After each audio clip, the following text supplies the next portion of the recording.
de sevirse, yüreğinde sevgisi varsa,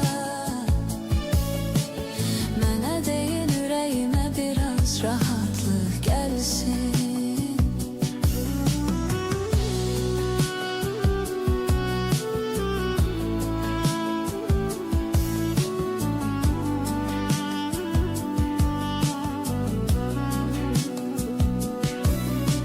Sabredip her şeye dostum ama